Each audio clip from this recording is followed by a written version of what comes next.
Good morning all. Welcome to build day. Let's see if I can remember right. 23. It's going on about a little after 10. And yes, it's getting a late start. Usually I'm out here by 8:39. This morning I slept in until 9:30.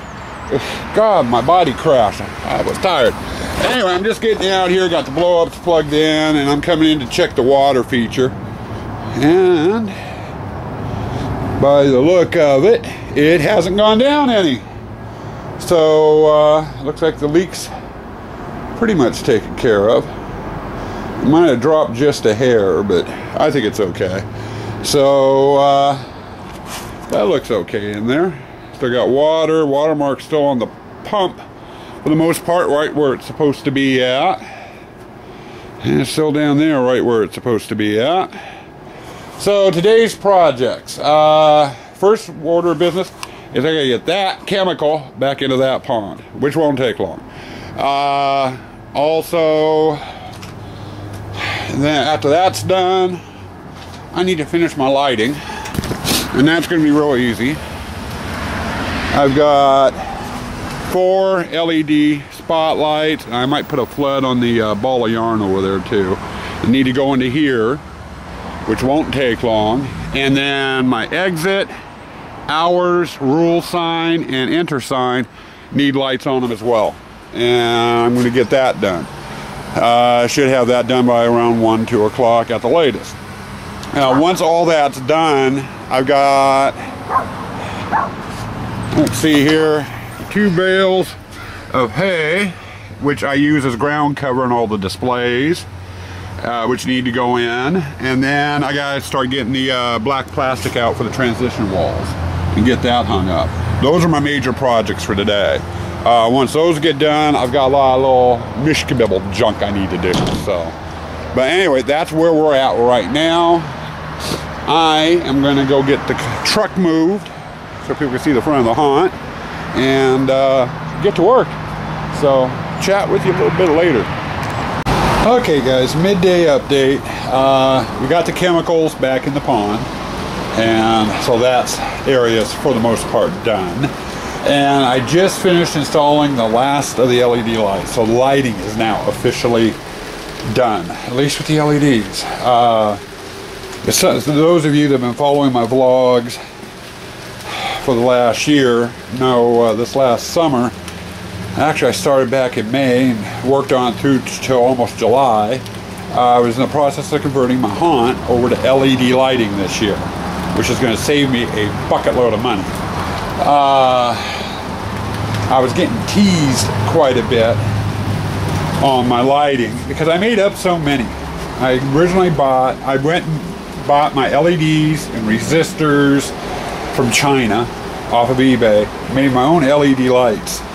And I bought 800 LEDs to do the floods and the spots. And the guys on the SOP chat were ribbing me pretty good because of all the lights I was making. But anyway, I wanted to show I did not use every LED. This is what I had left over. You know, I've got some greens, some blues, handful of reds, and I didn't have very many reds to begin with, and a lot of UVs, and I have some floods left. Yeah, making 800 LED lights was a bit of an overkill. Nice thing is these will get put away into storage and probably just stay in storage, and I'll just every year continue using what I've been using, and as they burn out I'll have replacements. Or if my haunt grows, gets bigger, I'll have the lighting to go into it.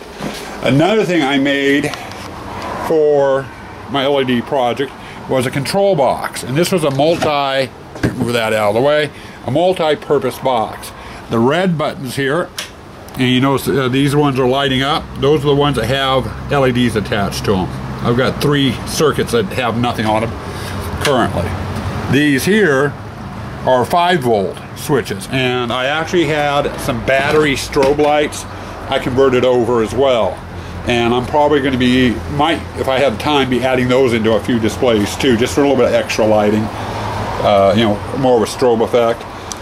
But here's what the inside of the box. This is the back of the switches. I got a power strip in here. And nice thing is on this cabinet, I have 2 stereos I put here. I can bring those over, tie those into this as well. And then the whole thing is running off of 2 computer power supplies. Really nice, which will save some power, I hope. But that's the inside of the box. And another nice thing the box has is a master on-off switch. So at night, if something happens, let's say something happens out at the entrance. Entrance is number 1. I can kill it. You know, just kill the LEDs to that, and I don't have to worry about it. The rest of the system can run. If something catastrophic happens in the haunt, and I need to kill power to all the LEDs, I throw that, and everything is off. You know, so 1 switch to kill everything, or I can go through in different segments, kill, you know, individual displays as needed.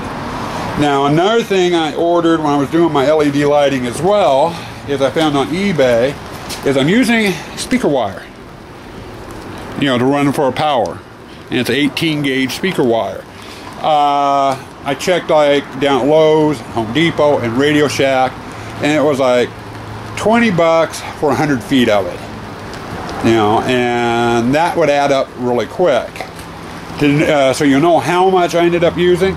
I ended up going over to eBay and I bought 2 rolls of 18 gauge speaker wire, 1,000 foot long for each roll.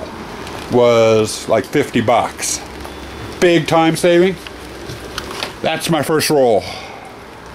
And as you see, it's empty. Just to do the LEDs, that's all I've got left. So I use about 980 feet of wiring to wire up all my LED lights for this haunt. Now, I could have used a hell of a lot less wiring. The only reason why I used so much of it is basically the way I wired it. You know, I wanted each display, I wanted to have control of each display, the LEDs in each display, which meant I had to run separate lines out to each display, and that ate up a lot of footage. You know, over underneath the big tent where the gypsy, the water display, the cornhole, chain hole is, I could have put that all in one circuit and probably saved a couple of 100 feet of wire if I'd wanted to. You know, but I wanted to do it the way I did it because I wanted to save. You know, I wanted to be able to control the displays better. But anyway, LED lighting project is now officially over. I may be going back in if I have time tomorrow. If I can get my other little projects done and add some of those 5-volt strobe lights and hook it up to that box too. It all depends if I have the time. If not, I'll just go without them. But my next chore now, and it's raining again, it's been raining off and on.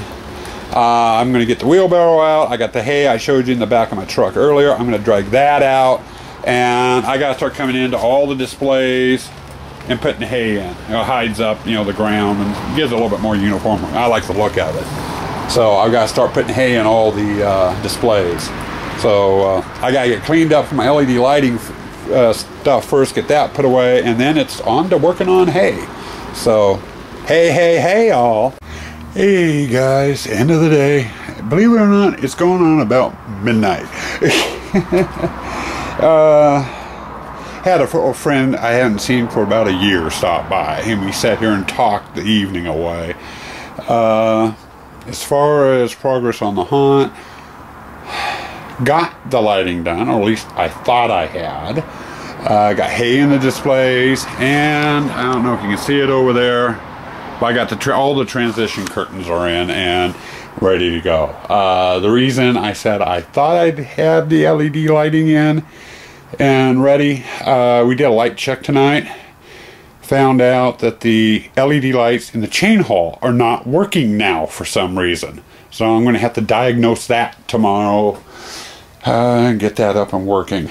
But other than that, that's pretty much where we're at. I know this is a short closing segment. I apologize for that. But I'm cold and I'm tired. I'm going in, warming up, and going to bed. So I'm hoping to get this, I'll get this edited before I crawl into bed, and I'll set it to upload while I am in bed. So anyway, stay spooky out there, people. See you tomorrow.